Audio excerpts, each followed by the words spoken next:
It is good to be back. Right, so we have done a bit of fiddling with setups.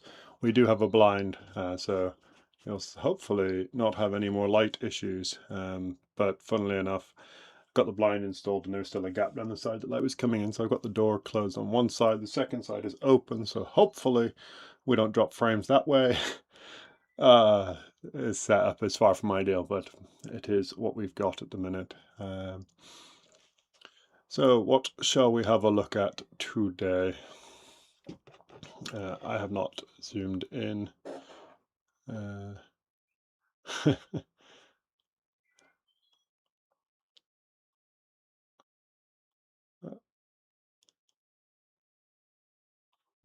Interestingly, my main camera does not seem to be working, which is always fun. Let me just check what's going on with this.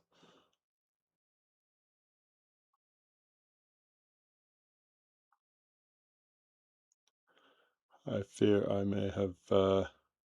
there we go. Hey, we're back. Good, I was going to say, because I have set up a second camera so that hopefully if I need to show anything off, so yeah, if I need to show anything off, got a second camera, I can also show off the shed and all the mess that it is, and you can see the high-tech setup we are working with in time in this confined location. So yeah, that's what we're working with. We've got a little bit more to do. I am back with my Ravenscar bits and pieces.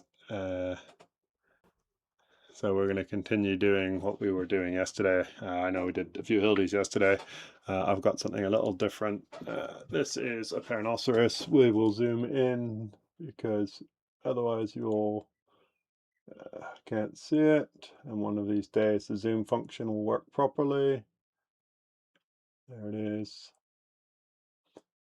I'm curious to see what the new Osmo pocket works like. So yeah, it's a little Peronoceras. You can tell by hopefully what you can see is on here. You've got nodes on each of the ribs, and so it's one of the Peronoceras species. It's quite a nice one. It's been looking at me for a while since I hit it. You could see on the beach there's one there, but this is the one that's just been teasing me. It's just the one here, and so goal is to have a look at this one. If we have the time, we'll have a look at this one. If you hear dogs barking in the background, not my dog this time, at least not yet. And yeah, we will work on it. If frames start dropping, Mr. Landfill, give us a shout about it. With regard to the weather, we are actually ridiculously nice at the minute here. I can even show you because now I've got the second camera. Woo, look at this. We're going to be very modern. So it's blue skies and sunshine outside. Yeah, it's a lovely day out there. Our dog is out enjoying the sunshine. There are other dogs out in the sun as well, which is why we've got noise being picked up in the background. So yeah, we are lovely at the minute. Long may it last. Who knows how long it will last for.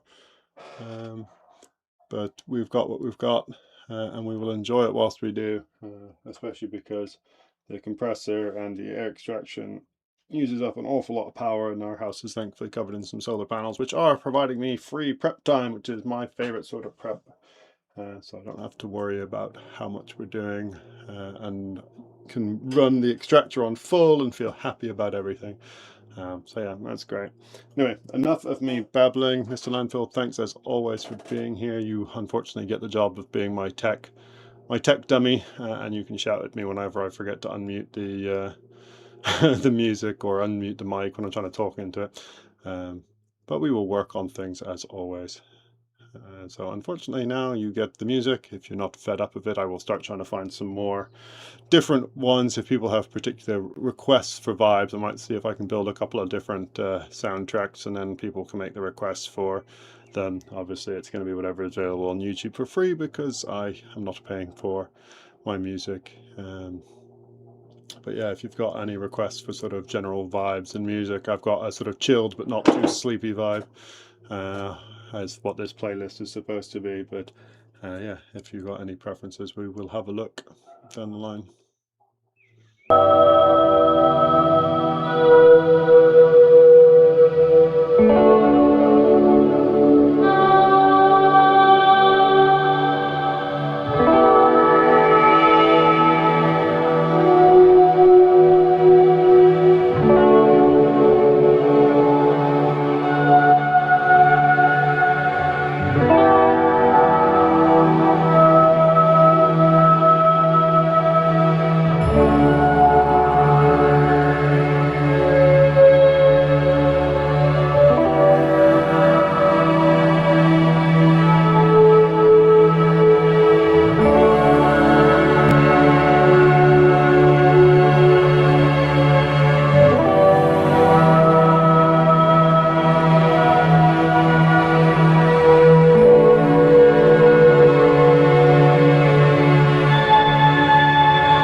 That is going to be the challenge. Bear with me as I just slowly crank it down. You'll have to tell me how close I get with it. It'll also depend a little bit on how close I am to the microphone, I appreciate.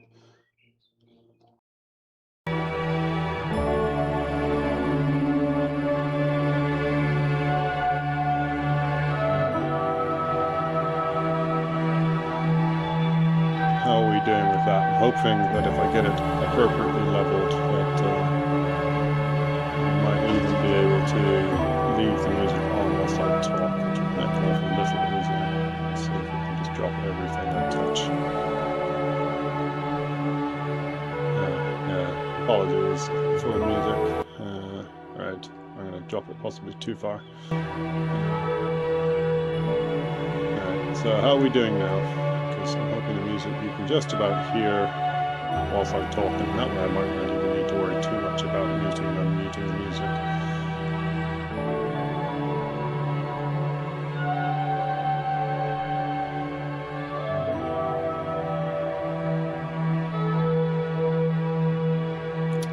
Fabulous.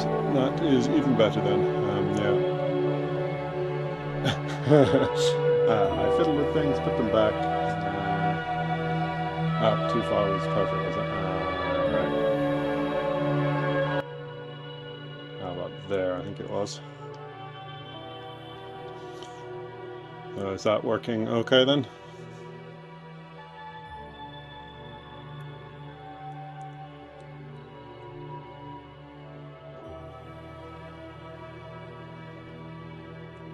We can keep talking over it just to help give you a check of levels. I'm looking at it and it should be. Yeah, okay, so great. I will keep muting myself, otherwise you'll get to listen to the sound of a large hoover basically in my shed as my extractor. So other than that, we will get cracking.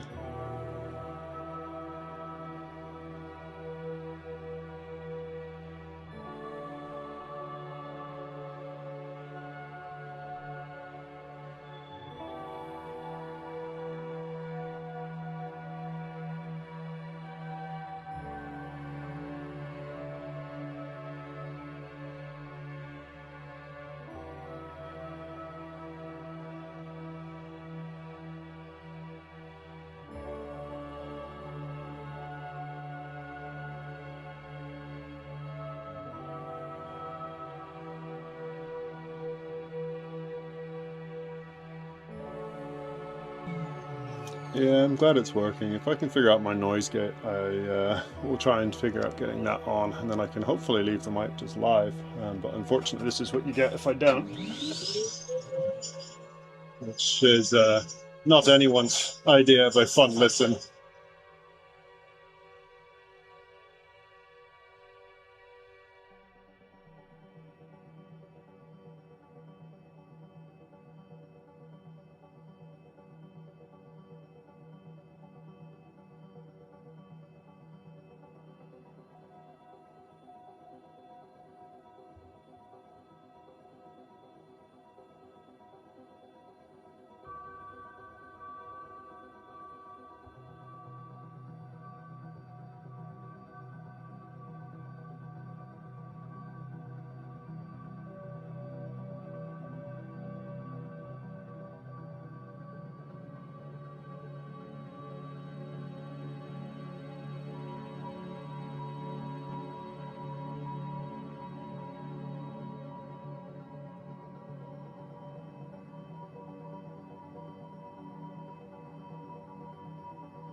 Yeah, between the vacuum and then this, which is the sound of the pen.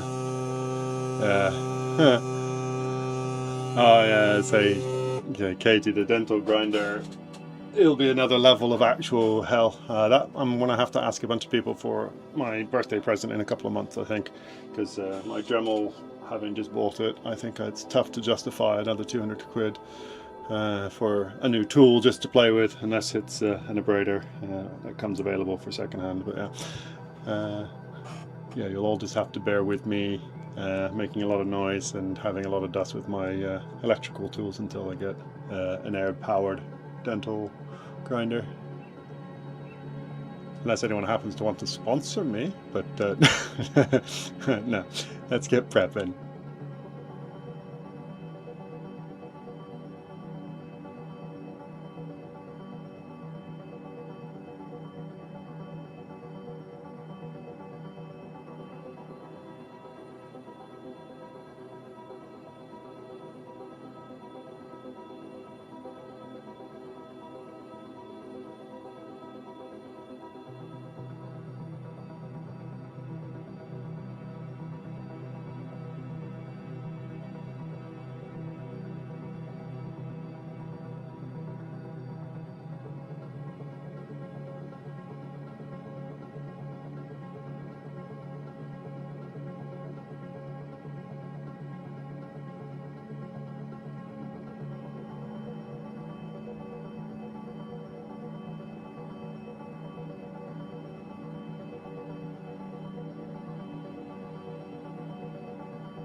Yeah, cheers, Katie. I say enjoy your prep. I look forward to seeing what you've done later. And Mr. Landfill, very generous to say you would fund towards it. Unfortunately, YouTube does not let me monetize things yet. So if I can figure out a good way for donations, I may do that down the line. But I do appreciate. That's the 3mm chisel that's running at the minute. The 2mm chisel is sat waiting for the slightly finer bit of work to do, and then I will go down. But no, I've got the 3mm just to do some really dirty, taking off some big chunks of this, because this is a lot of matrix overlying that I would like to get down. So yeah, it's the 3mm to do the dirty work on this side. There will be some decisions to be made about what I'm doing with this one at the back. I would probably have to come in the same side to make it look as good. But I don't know. Arguably, the sensible side would have been to come in this way around, actually. Now that I'm looking at it, because we got then one there, and then we would have at the back of that one, and it would have been a much nicer setup. But as I had said last time we got to prepping, is I still do the very amateur thing of just start prepping rather than think about what the final product's going to look like. So yeah, we can always prep one side, see how it is. Peronoceras, as Katie is far too familiar, don't always preserve particularly well. So we'll have a look. Sometimes the middle's there, and if not, we can always do the other side anyway. And then yeah, we'll have a look at maybe saying about this one. But yeah, we'll get back to it. I need to just turn all the things back on.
Mr. Landfill, you are a lifesaver.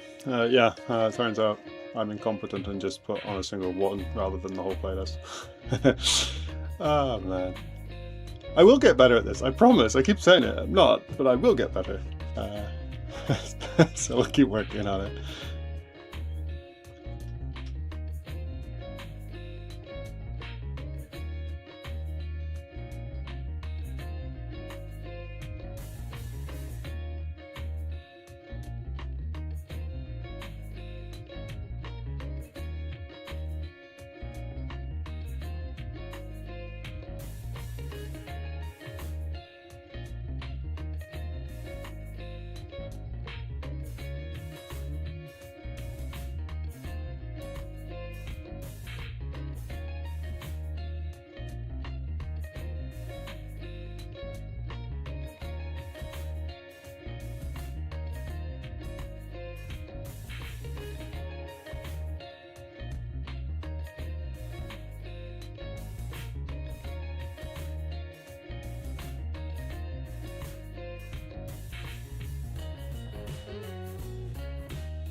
Yeah, you can see very easily why people happily have rock saws and stuff, so I've had to remove all of this lump matrix to get the angle right so you can see how much I've been taking down. Whereas if you just put a saw across that and just knock the whole section off, it would be a lot quicker. But I do not have it, so we just work with what we've got. The rock is very pyritic. You will see all the white lines on them, but they're actually very shiny, so I'm just trying to twist it in the, you might just see that shine. And they're so shiny just because a high pyrite content, which is pretty standard for Yorkshire and very common for the Peronoceras blocks. So anything with these little spiny ones tend to be horrifically pyritic, and it tends to make Peronoceras really difficult to prep. And so obviously, why not prep a really difficult thing for you guys on stream? What could possibly go wrong? But, yeah, I'll keep going. I'd say I'll just try and drop this section down, and then we'll get a bit closer. As fun as it is to prep with the big chisel, Peronoceras, they do not just nodes, these little nodes that we see here, they actually have spines usually preserved that sit on top of the nodes, and so if you get bits with original shell, there's often spines there. Yeah, and there could well have been another ammonite sitting in these blumps. Sometimes you do see it happen. One of the blocks on my website at Sean Prepped, when he's put the saw through it, he's caught one of the other ammonites. It happens. It's a battle of how many hours do you want to spend manually prepping versus taking a saw, and that is the risk you take. But yeah, yeah, we'll keep going with this. It'll be slow going, but yeah, it's big big bits coming off now, and then we'll get finer and finer as we go in, and see if there's any spines that are preserved on it, or if it's just going to be like this, where the shell's going to pop off and we're just going to get lots of lovely nodes. Either way, we will see what we've got, and if we get anything exciting, I will try and use the other camera and see what we can show off. A little cluster would be fun. They're a pain in the butt to prep. My really nice one that I've just prepped, that I'm proud of prepping, is back inside. I might go grab that in a little bit and I'll show you. But it's a little multi-pseudo block, and then they're everywhere, which is part of the fun but also part of the challenge. So yeah, that's what we're working on, and we'll just keep going with this.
Alright, so we're close now, I would say, across most of it. There's still a fair bit here. But one of the challenges when prepping is to just try and figure out which way your ammonite's whirling, which I know sounds crazy. Farcon, good to see you again. I would not worry. We're going to try and do streams pretty much every day. I'm doing prep now, and when I'm not out on the coast, that'll be what I'm doing, or when I'm not doing admin. So yeah, the goal is when you're doing prep, figure out which way your ammonite's whirling. Obviously, they whirl identically depending on which side you're seeing. So this one could go either getting bigger as it comes around this way, and so you'd have an outer whirl out here, or this could be the outer whirl, in which case it's getting it smaller and smaller this way. And I think pretty sure that's what it's going to be doing. So I think this is where the mouth border would be. It's broken, where it's been hit or was on the beach, or a bit of both. And so what I expect is it to whirl inwards, and that's what I'm going to try and just expose, but that also is useful because it kind of gives you an idea of how far down you can go when you're prepping. Obviously it's not perfect in case it's broken, but if this was whirling and getting bigger coming around, you'd probably be running into it as I came around on this sort of level now, just to show you. So if it was getting bigger, you have to just be careful as it gets bigger. You might catch it on the outer edges, but I'm pretty sure this is mouth border, or pretty close to mouth border, so it will be going inwards that way. So that's where we're at. It is very hard, as I said earlier. The Ravenscar stuff is very similar to Zoic. It's very hard, very sticky. Peronoceras in general tend to be very sticky as well. I'm unsure why, whether it's just the environment that they're living in tends to have a higher pyrite content or what, I don't know. So all of those lines that you can see with my scribblings where I'm prepping, they're all shiny for me, and that's all the pyrite content in the rock. But yeah, we'll swap off of the 3mm, drop down to probably a 2mm just to see what we're going to do. We're going to be a little careful because popping all of this on the inside, unless this is an exceptionally well preserved one, you're likely just to take the spines off with them, which would be, I mean, it's a bit of a shame, but at the same time you can't save them all in these things. If you had an ammonite in softer matrix, you might be able to air braid, in which case you might save some of them, but the only way you can save them here is you have to use a grinder, kind of like Katie talked about. Lynn, good to see you. Oh, you're working on another Peronoceras as well, yeah. No worries, enjoy your prep work. The Peronoceras with the Dremel is very hard going, so good luck with that as well, I'd say. Yeah, even with an airpen they're hard going. But as I was saying, we have to be a little careful as we go in, because yeah, the matrix being hard pyrite stuff, you can't abrade it, so the spines tend to explode off, and even if you're really careful around them, unless you can use something like that grinder that Katie was talking about earlier to get the matrix away from them, there's a very good chance that the spines will just ping off as the matrix comes off. So yeah, that's what we're going to do. Just swap out the tip now as I am talking, and yeah, then just keep going down and in. It is not a quick process at the best of times, me talking every few minutes. Also, it does not make it any quicker, but that is not an encouragement to stop talking. That is just to give you all the heads up that that's why it feels particularly slow, as it just takes a bit longer if we're having chats, and I'd much rather have a chat whilst prepping than have silence, so please do not stop.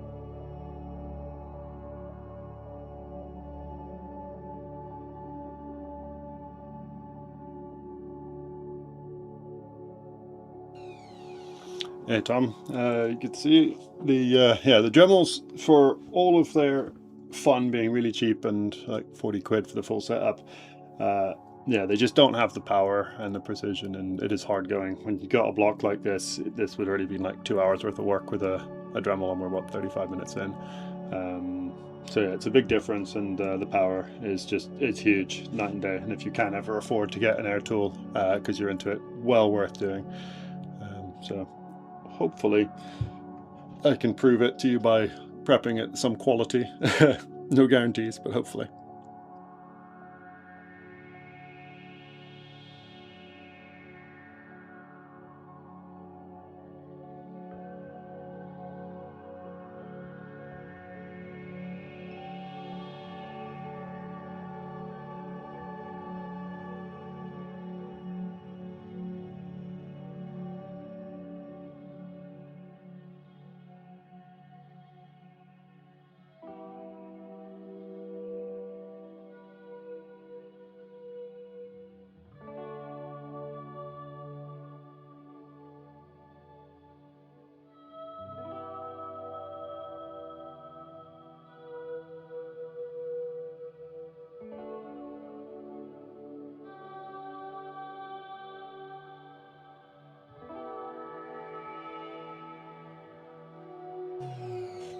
Tom, you would have hated me. I don't know if you caught the videos of the last stream, or at least after the last stream, where we did 3 buildies. Well, I say did 3. We did sort of one that only needed a little bit of work and still needs finishing, and another less well. But yeah, all Ravenscar ones, much like yours. So they sometimes work well, sometimes do not. Just very much luck of the draw with what matrix that they are in, how well they prep.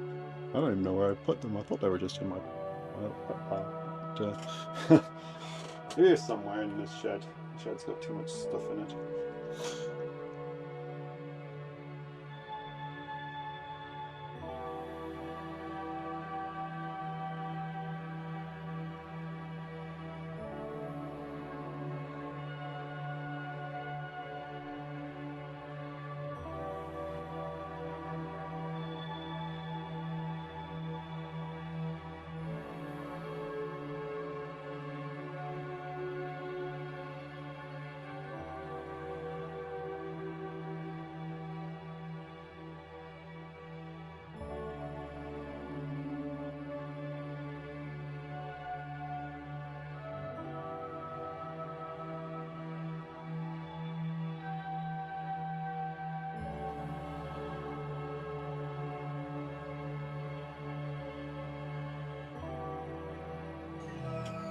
Right, so a couple of questions in.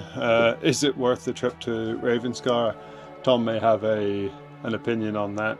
The problem is Ravenscar at the minute is technically closed, or at least the footpaths down to it are both closed. So there's 2 ways down to Ravenscar. You can go down directly down towards the headland. That's the peak headland, and that is unfortunately where there's been a landslide, and as part of that they've also closed the route down through the ferns, which is the preferred route through winter time and into early summer, so the seals can have their babies in the big bay. As far as is it worth the visit, when it is open, it is well worth it. It is hard going, incredibly hard going, but it is a fabulous location. You do get some great fossils there. Tom's busy talking about the fact that Sean's collected the Lito, which is great to hear, because they get a couple of Lito species or Lithoceras species that you don't find anywhere else on the Yorkshire coast. There's a couple that are incredibly rare, and I think whilst Tom came out on a tour with me, we might have, or I say he definitely might have found one of the rarest ones, and I think there'll be only a handful of them ever found on the coast that I'm aware of. So yeah, if you get lucky, you can have some truly special finds, and it's all because the peak fault, which is where the headland and the seals pull out in summer, there's a fault there that basically has dropped all of the land to the south and east of that fault, so all of the Ravenscar section dropped it down in the past, and as it's dropped it down, so it's done that, and one side has dropped relative to the other, and over time the erosion that then happens where the Zoic formation on top comes down, it erodes the top beds off across most of the Yorkshire coast, but because the Ravenscar section is lower down, it doesn't remove quite as much of these beds, and so the Ravenscar beds all are still there, and so we get some of these really unusual finds that you can only then find in the equivalent layers when you go down to the southwest, so you can get them in the Cotswolds beds. You start finding Peronoceras and some of the same Lightosseras actually quite commonly down there, so it's an interesting comparator. But yeah, it's all a bit of fun geology, and it is well worth the walk if you can, but it is, as Tom will vouch, a big pain in the backside because it's the better part of 200 meters pretty much straight up with a lot of walking as well.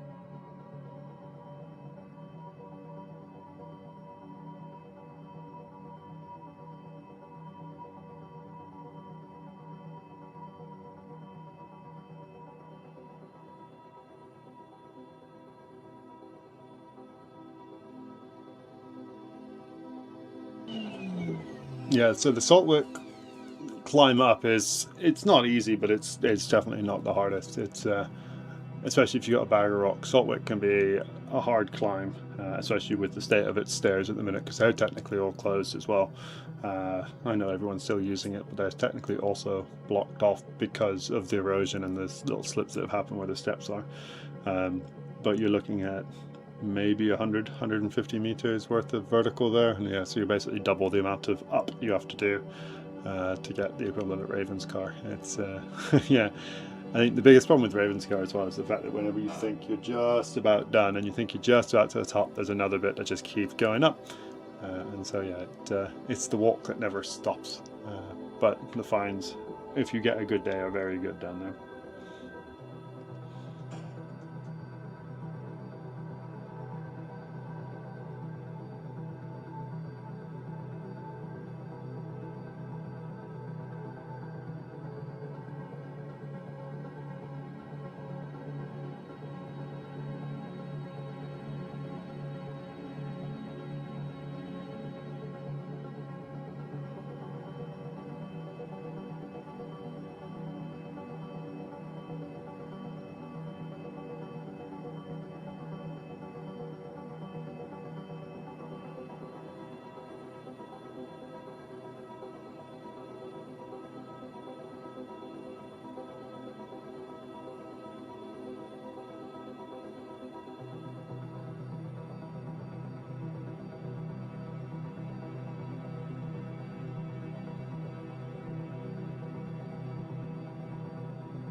Yeah, the rock bags always seem to get heavier on the tours.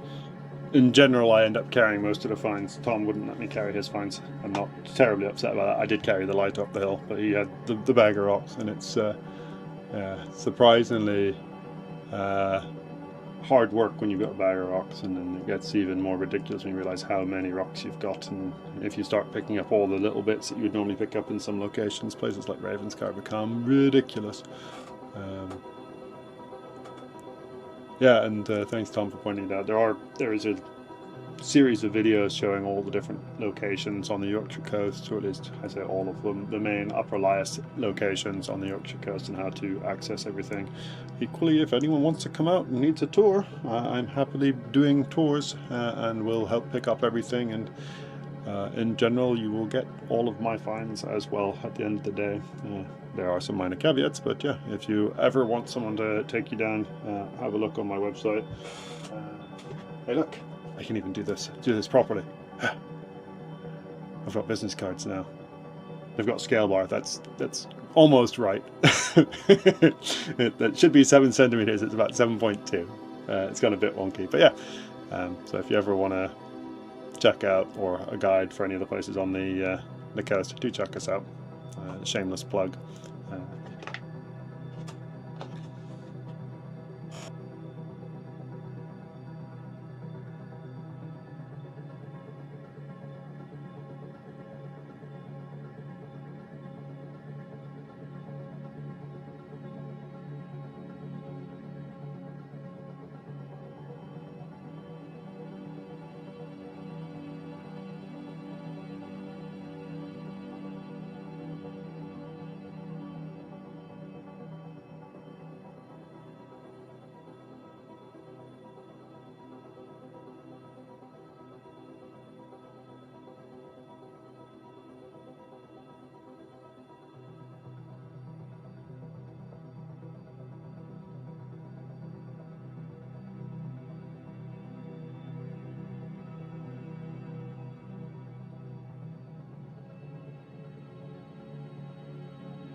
I'll also just keep shamelessly plugging it whilst we're here.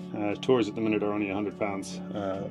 Whilst I'm getting up and started, I want as many people to come out and have an experience and see what it's like with me, and having a chance to fossil hunt and collect, and also having stuff to then take home and prep if that's your thing.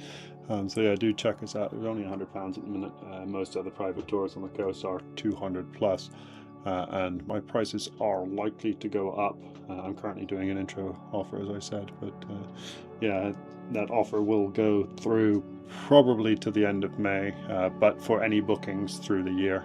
So if you book before the end of May, for October, for example, it will only cost you £100. So I think that's a pretty good deal.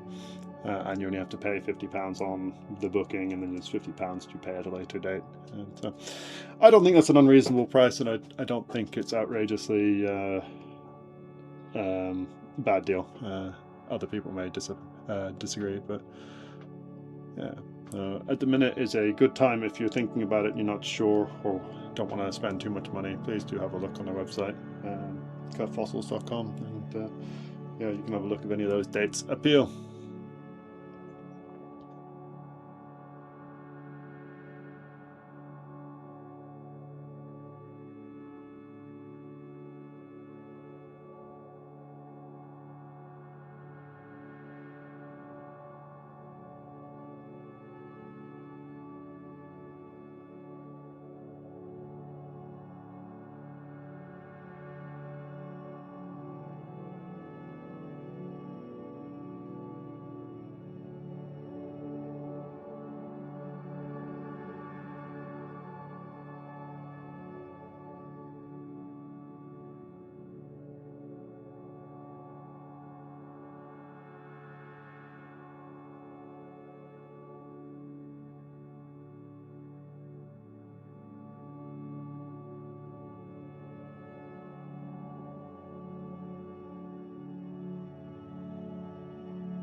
And I'll just show off some things that are going on. So we've got the next world just starting to expose, just visible there. There is a little bit of natural shell, but that seems to pop off as we're prepping, so I suspect most of this will likely lose its shell. If you ever are trying to keep the shell as you prep, in general, you just have to cover it with a lot of super glue, and then you have a fun game of trying to remove the matrix from the shell. Sometimes it works, sometimes it does not. But yeah, as we're going, it's going to probably take most of the shell off, so we're just going to have probably a very pyritic, nodey Peronoceras, but we never know. Sometimes you get bits that keep its shell for no clear and obvious reason. The other thing that's a bit weird is there's obviously a natural line of rock that's just naturally breaking so that we have a nice clean smooth surface there. I'm not doing that, that's just a fracture I assume in the rock. It may be a good indicator of the extent to which the ammonite's going to go around. It may come back before it gets to the end there, but we'll keep an eye. It might also just be a line that goes through the ammonite, and so that may be a break there that we have to just be a bit careful, because I don't want this line being the same one I assume to be a break that then comes away with the whole ammonite. So we'll just keep an eye on it.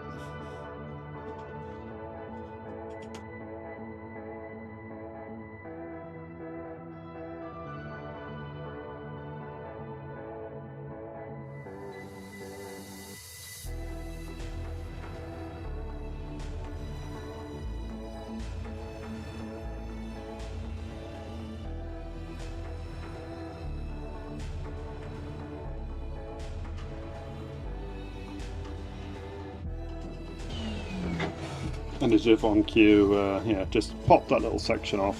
So yeah, that's pretty much all shell that's come away in that, for better or worse. But it's taken it, and it's pretty much popped right on that fault or crack or whatever you want to call. So the ammonite goes beyond it. We'll keep an eye on it. It looks to be mostly pyritic preservation, but yeah, it seems to go beyond that, so that's good to know.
Yeah, so the thing that I find hard still, even though I've been prepping for a while, is trying not to just poke at the fossil when it starts to become exposed. So obviously this is where we started, it's just this bit here. We've exposed a bit more. There's actually, instead of just being one of the nodes, there's a bit of a spine still preserved. I'd love to say that I've a skilled prepper and that's been saved, but that's just how it was. Unfortunately, I think it's got a crack through it, so we might need to just put a splodge of super glue on that little tiny spine that's preserved. It's preserved in pyrite, just like the rest of the inner parts. But we can see a touch more of it's just come up here, and we've got that little bit of inner whorl, as we saw earlier. So yeah, it's just got to keep moving the pen and not just poking at the bits when you see the stuff coming exposed. That's always my mistake, and it's a habit that I have to break, and I know it's one that a lot of people, when they are just starting out, have, is poking at the bits when you see them. So you just spend all the time just like trying to take off the smallest bit right next to it, whereas you just got to keep moving the whole thing, and it does work better, believe it or not. I know. But also when you get close, not being afraid to just move the pen very slightly side to side. Obviously I'm doing more pronounced motions, but yeah, just gentle, very gentle side to side sometimes helps take stuff away. But yeah, you shouldn't be poking at the fossil. Poke it, just keep moving the pen.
just changing things up a little bit. So I've gone from chisel tip to now point. I'm on the 1.5 mil.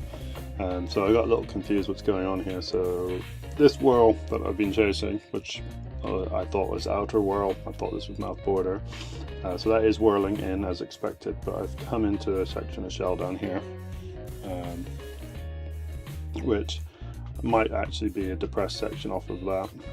So there might be more of it to come around that I have not expected. It's also, yeah, it's there. I was saying about it earlier, something that I need to be aware of. Didn't expect to run into it at this point. I thought, yeah, all gone, but yeah, a bit more there. Well, we'll see what we can do, and hopefully not to put too many more marks on it.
I'll also apologise now for the light that you're seeing here, just to show you what's going on. As I'm set up and I'm looking down through magnifying glass down here into the box, and that's got a ring light on it, and so that ring light is what you're then seeing on this shot. So apologies, but it's how I'm going to be doing a little bit of prep, also try and figure out where things are going, and I just need that little bit of extra light whilst I don't have the brightest setup in my box. And it sounds ridiculous, I've got a lot of light in there, but it's crazy how much you need when you're actually doing some of this really fine detail stuff.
Sorry, air compressor was running.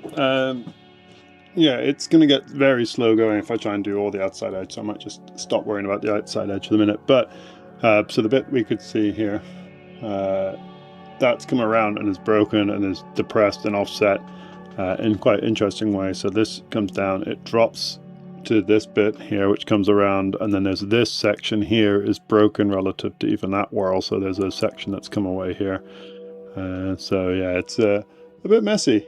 It's about as good as I can say. It is not how you would like your Peronoceras to be preserved, and I make no excuses. I dinged it. Wasn't expecting it there. I dinged it. My bad. But it's also part of the challenge with them, especially when they are broken like this. So yeah, I will chase this whirl around and see where it goes and what it looks like and how badly I have damaged it when I get there. A lot of people, when they have broken whirls anyway, tend to chop them off, so it probably would get cut back to here for most people. But sometimes I think the broken ones make it more interesting, so we'll have to just see how it is. Yeah, it's a challenge, but keeps it interesting. And it's nice when the quality of the camera is nice enough that you're all able to see that as well. But yeah, it's a mess in there. So yeah, we'll stop worrying about that for a second. We'll try and see if we can tidy up this middle and see if there's an actual middle, because then we can see if there's no middle, then it's kind of a bit of a moot point about how much this side is prettied up, because no one cares.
Just bear with me, it is very slow going.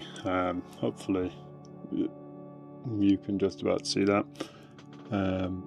Preservation on the spines and sides not bad, so I'm not just going to run the tip all the way around, which would speed everything up, but it would also obliterate all the spines, so it's a bit of a catch-22. Go slow, keep the spines, go fast, get it all done in the reasonable time frame.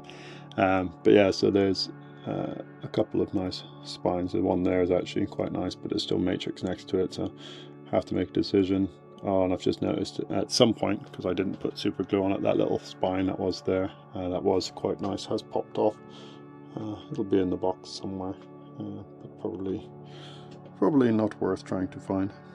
I was just going to have a look, see if it's anywhere obvious, but it'll be in here somewhere. But yeah, that is the challenge with the spines. They are notorious for coming off, and you just get the little nodes instead. And so I try my best to keep them where I can, but yeah, it is often a losing battle.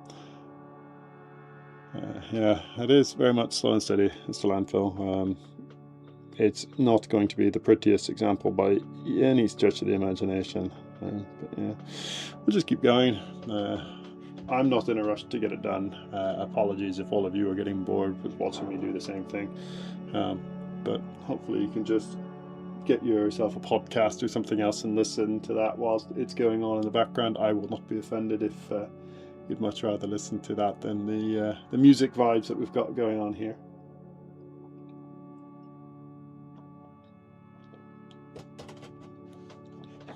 But yeah, we'll keep going.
yeah, still not going to win any prizes for beauty, but at least we are now connected. We've got from where we started all the way around to at least that point there, ignoring the sections of this outer world that are God knows what. We'll figure them out down the line, but yeah, we'll keep going, tracking it to middle. It is hilarious how different, I mean, for you guys it probably looks vastly different to what I'm seeing without the magnification. Then when I put the magnification on, it looks completely different again. But yeah, without the magnification, I'm pretty pleased. With the magnification, it looks a lot worse. But honestly, it's yeah, it's not so bad in normal light. I think I'm just a very harsh critic of my own work, which is probably the right way to be. Make sure that you're always trying to improve. And with this stuff, there is always a lot of scope for improvement. Even the best preparators on the coast have always got new material and new things that they're thinking about and how to make their preps even better, which is always fun.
Yeah, Farhan, it's really one of the things I actually need to sort out. I need to get a snapshot at the beginning of where I started and where we're going, because I think it'd be much better to be able to do have a transition of live and before and after.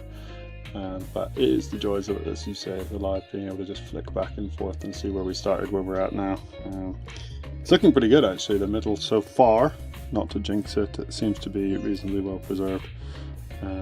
So we've got whorls down to here exposed, so I'd expect probably 2 more good ones, and then who knows about the pinpoint middles. So pinpoint middles with an air pen, at least a 1.5mm tip, are a challenge, but we'll see what we can do with it. Some of the spines are nice, as I said. Some of the ones around the top here are in pretty good shape. As you get further in, they're pretty much impossible to keep just because they're so small. But yeah, it looks pretty nice at this point, I have to say. And yeah, as Farhan, you point out, I do need to make sure I get a snapshot, even if it's just a screenshot of the before, just to be able to do that transition and be like, yeah, have a look. But just bear with me for 1 second. I'm just going to have a quick drink, stretch the hands out, and I will be back.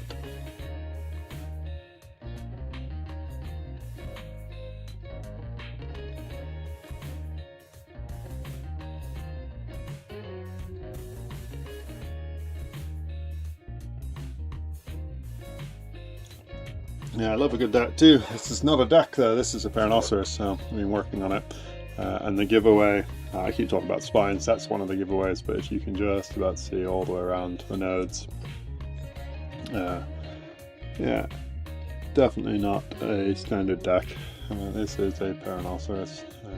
I suspect my my stream talked about having a good deck, but no, picked up this one. It's been just looking at me, so thought we'd do something a bit different.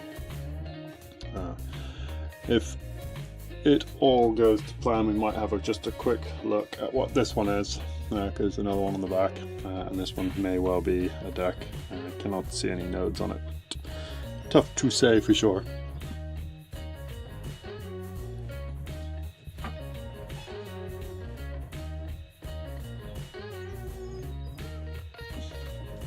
Yeah, sorry, that's my fault on the titling.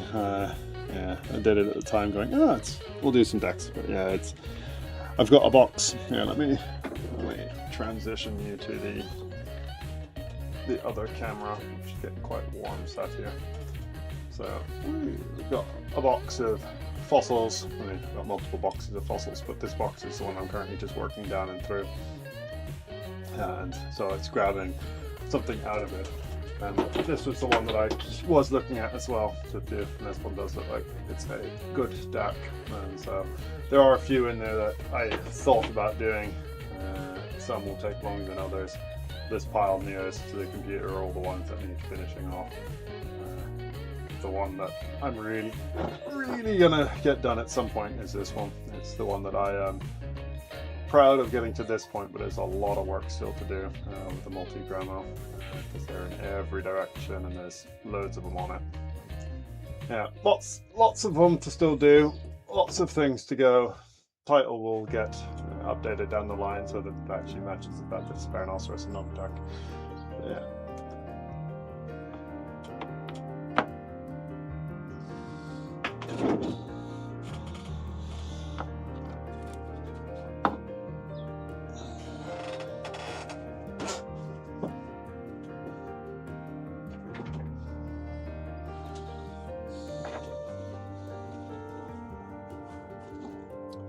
Yeah, lots and lots of bits. Probably, I would say, a couple of years worth of material already in the boxes, and some of those Dremel blocks, like that one that I've got, that's lovely. There's kilos and kilos of them. So yeah, I have to say, prepping these nodules with a Dremel would not inspire joy. That one's hard enough with a nice air pen. So yeah, I don't blame you for it. I do have a respirator here. I'm not using it presently. My box is pretty well self-contained. So That's how I'm prepping. Magnifier, the box. The air is basically drawing through into the extraction at the back. So extraction is down here, and that's basically drawing all the air through, and so I don't wear it in general whilst I'm prepping within the box, but it is to hand if I ever need to open the box to get in and do anything or what I'm cleaning up.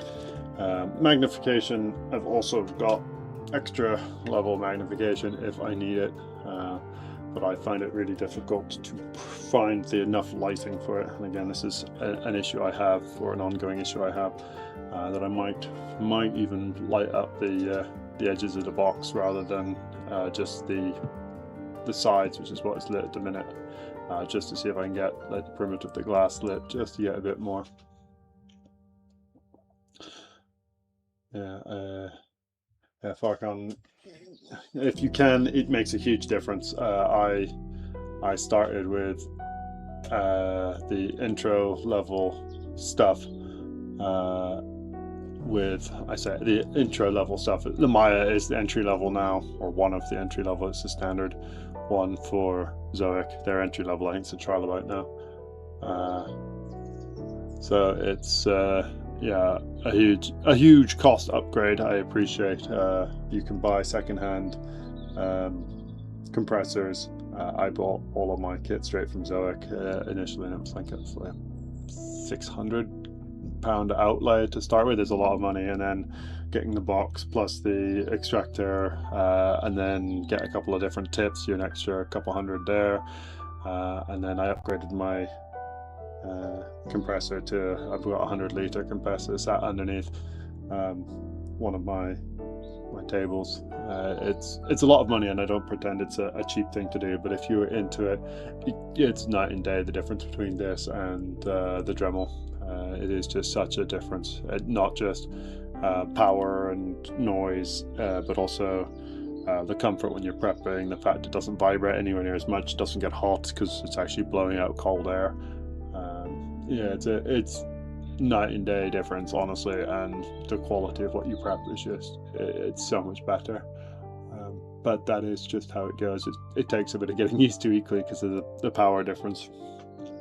But I've got the Maya, which is they're decent. I mean, they're very decent one. The sort of the jack of all trades. You can get the less expensive ones through Zoic, and there's some Temu equivalent ones as well, which I don't make any guarantees for, but I know a few people who talk about them on the various Facebook groups, and there are other options that are a lot cheaper for entry-level pens, at least just to figure out if it's something you want to do, but you still got a bit of an upgrade because you need to go get the air compressor, and that tends to be a fairly expensive starting point. And if you're expecting to go professionally, then you need to then get a big one. I mean, see if I can get my camera around again. Sorry, you're going to wiggle as I just move things around. So,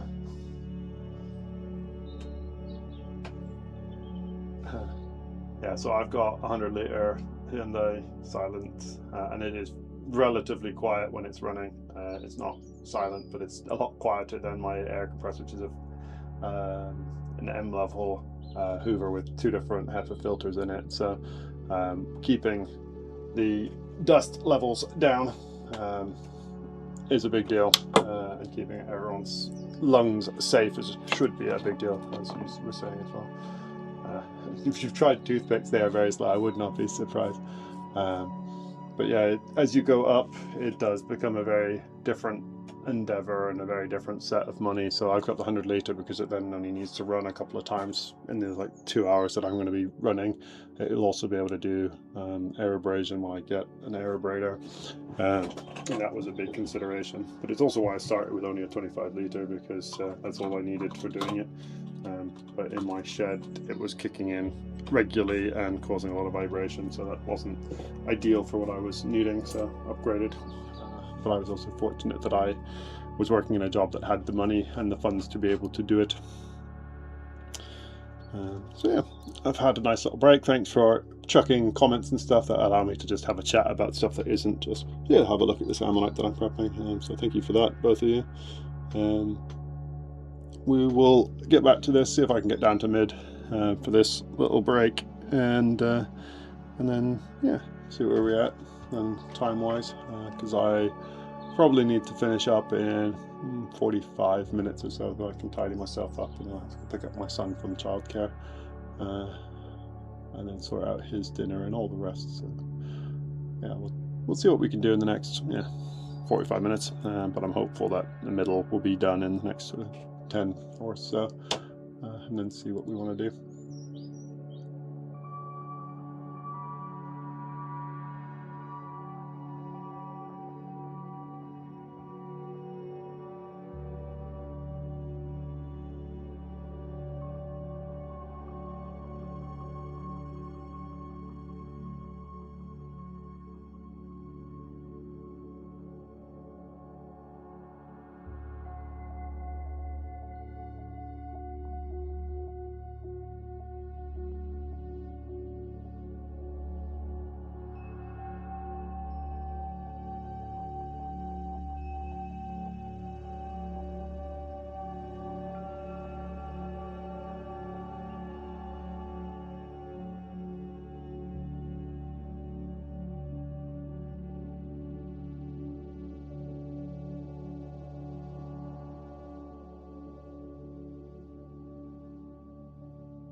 Right, very pleasingly that does go down to pretty much the perfect middle. It gets very, very tricky to do minute centers with the tools I've got, but that's about as good as they're going to get for a middle with them. So I'm quite pleased with that.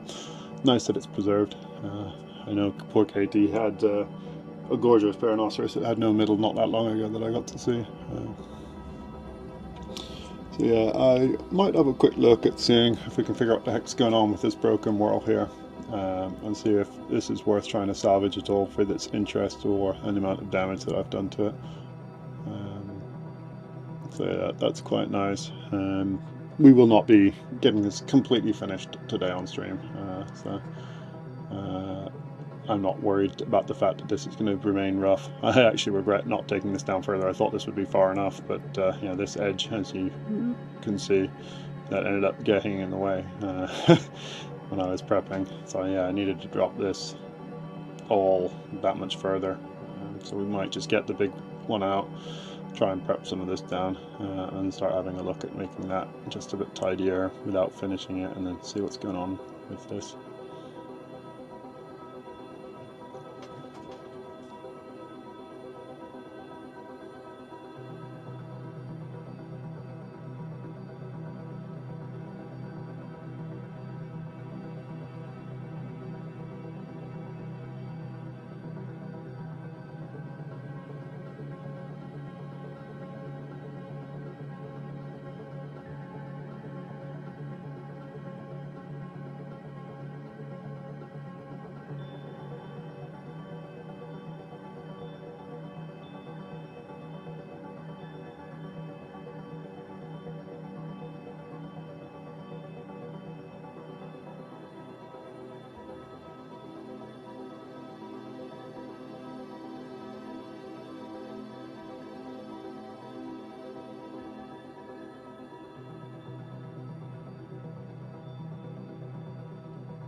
It's always amazing when you sit there going, oh, I've done a huge amount of matrix removal. You sit looking at it from one side going, oh, I've done so much, and then you turn it over and you go, actually, I've not done that much, because still quite a long way to go. As I said, saw would have been the right way to deal with this. Get that plane and just chop that whole corner off. But I do not have a rock saw. I might even get a second-hand tile saw or something, just as a useful starting point, because we don't need a massive amount to be just useful, just to speed things up. But yeah, as we're going, bits and pieces of the shell are showing up, so there's a bit more even further around. So this outermost whorl that's a bit broken is continuing onwards, just to keep it interesting.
Yeah, spent far too long trying to get that big chunk off. Yeah, that was a bit that all should have been sawn off really, and I should have taken off a lot earlier before I got going on the rest of it, just to give me clear margins. But yeah, it's going okay. I'm also just never happy with how slow things still go. I need to be about twice the speed really, but we are still learning and still improving, so that's how it goes. But yeah, I mean, you can even see from there, it's just even that big chunk coming off, we're still still a long way from the same level as the ammonite, so a lot more really needs to come off here, and it's just trying to figure out how far I need to come down. I know that there is a bit of ammonite spine there, there's a bit of shell just visible there, and so there is more of it as we go around, still coming into this matrix. So tough to know how far to take it, but we'll keep exploring. Can't make a decision until we know for sure.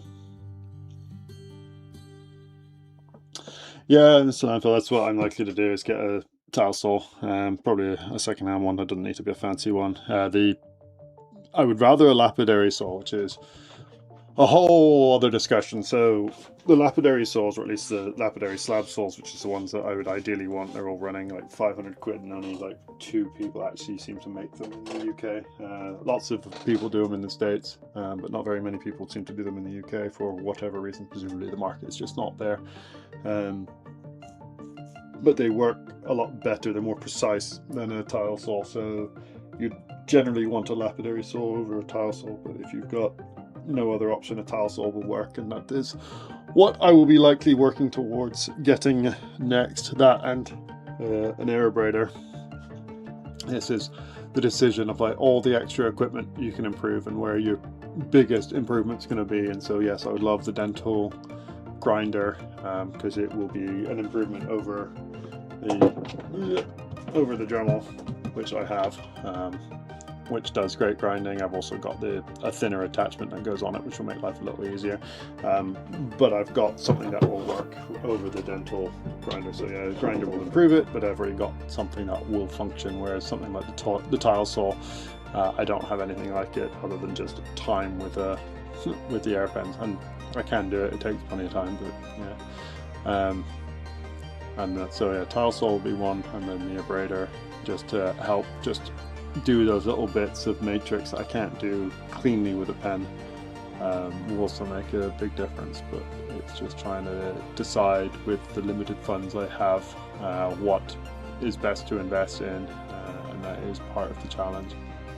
I was hoping I would at least get the base level of monetization off YouTube last year, but I missed it by something like 100 hours total watching time, so I needed 3,000 watch hours to get the base level of monetization, and I missed it by about 100. And then because it does it based on a 365-day cycle, those ones that were successful last year have started disappearing from this year, so this year's monetization numbers are way down, and so I'm going to need to get like another 1,000 hours to get even the base level of monetization at the minute.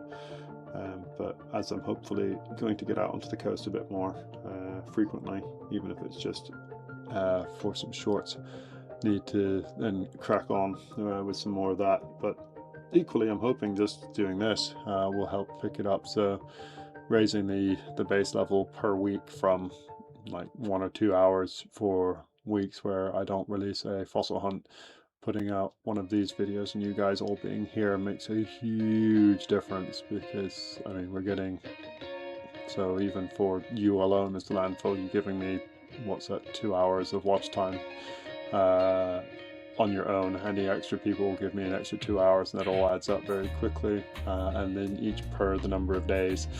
So it will make a big difference doing this on the days I'm not out on the hunt, so we're not getting videos out. But I also need to do more videos out on the coast and some more shorts to pick up some more subscribers, because my subscriber numbers have stalled. So yeah, trying to make some extra funds through YouTube to help pay the preps, trying to make some extra money from the sales of fossils through the shop. Will also help pay towards adding new tools, so lots and lots of bits. that all need to happen to pay for all of the new kit that I would like to have. Yeah, same as to landfill. If you're happy to do it, please feel free to. Don't feel like you have to. It's not going to be the end of the world if you're not doing it. But a lot of channels for a long time basically created these super long videos that were basically all of their videos from a year just made into one super long video, and the hope was that they'd catch those people who would fall asleep watching them, and then you get a free 8 hours worth of watch time effectively, because then someone's watching it whilst they're sleeping.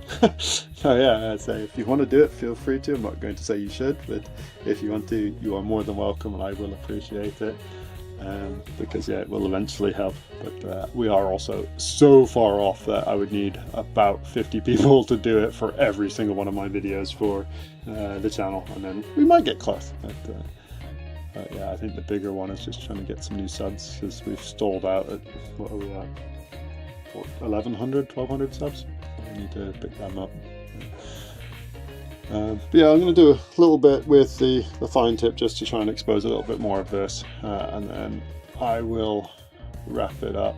There's a lot more to do over here that I'm just not going to get to today to figure out the extent of it, just because there's a lot more matrix to come off, and I may even do some of that tomorrow before I start streaming. The goal will be to try and do another stream at about the same time, so 1-ish British time in the afternoon. So it'll hopefully be early work day for those of you stateside. So yeah, that will be the time that I'm trying to catch, and then do another couple hours tomorrow, probably depending on how much I get of this done in the morning before I start streaming. Try and do perhaps this one and figure out what we're working with on the second ammonite, and then see what else we've got. But yeah, I'd say there's no current plans for fossil hunts next week, maybe Thursday, but so I'll be streaming again next week as well. So there'll be plenty more videos coming out, even if they're just streams. And, I do always appreciate everyone who is watching them. So let me stop yapping on. Let's have a bit more of a tidy of this outer crushed world, see what we're at. And then I'm gonna have to bid you adieu in a little bit.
Right, that might just be enough for the day. Yeah, it's a really wonky bit of outer shell, so let's see if I can show it off to you. So when we started the day, basically just about that was all that was visible. You can go back to the beginning of the stream and check it out, or feel free to go back to the beginning and watch it all again. We would love it if you did. But yeah, so that's what we're up to with this one. Middle is lovely.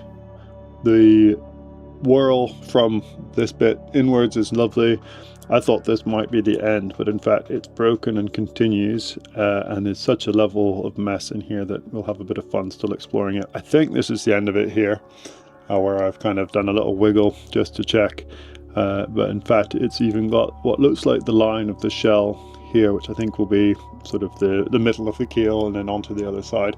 So I think this has collapsed completely into itself, and so I think we'll then got what would be the rest of the whirl underneath there, and coming around. So yeah, I think this is hopefully it. I'll give it a tidy up. There's some bits that I'm annoyed with because I've dinged it in a few places where just it's such a wonky position that I wasn't expecting it there when I had the chisel tip on, and so that one in particular, that one hurts me viscerally, unfortunately. But yeah, we will keep working on this one, probably off stream, just to see if I can remove this matrix, get that down to a level that's nice, and then maybe just tidy this up.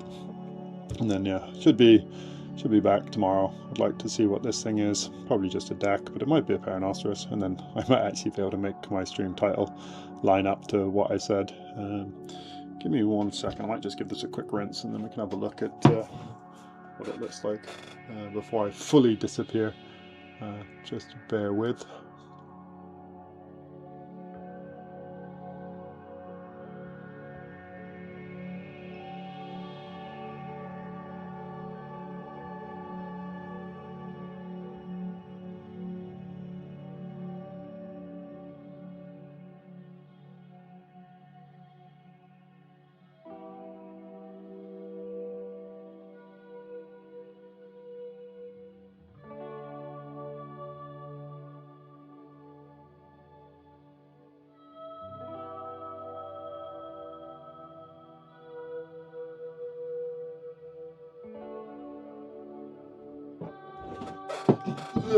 Soggy now, and I'm not sure if that's any better, but it looks lovely when it's wet. We'll get the varnish on it tomorrow to get it properly squared away. But yeah, it's nice. As I said, it's a shame that this outermost bit's broken, because the preservation in pyrite's actually really nice, and down to the middle is also lovely. So yeah, quite pleased with it as a Peronoceras. They don't get perfect very often, but that's quite a nice one. Quite a nice one indeed. And so yeah, thanks everyone for being here. Mr. Landfill, massive thanks again for being my my tech support, particularly early on. That was very helpful, and hopefully everyone's enjoyed the fact that we've got the music that can exist in the background and I can talk over it without blowing everyone's eardrums out or not being able to hear me, depending on exactly what's going on. Everyone else, a massive thank you for also being here. I don't know if you guys have enjoyed being able to see me as well with the second camera, but I'm hopeful that that has added a little bit of a thing to be able to actually say hello in person. Yeah, something different. We are going to continue to work on what we're doing and being better at it all. And as always, thanks everyone for watching. And as Mr. Landfill says, be safe, enjoy your hunting, enjoy your fossils, and we will hopefully see you tomorrow.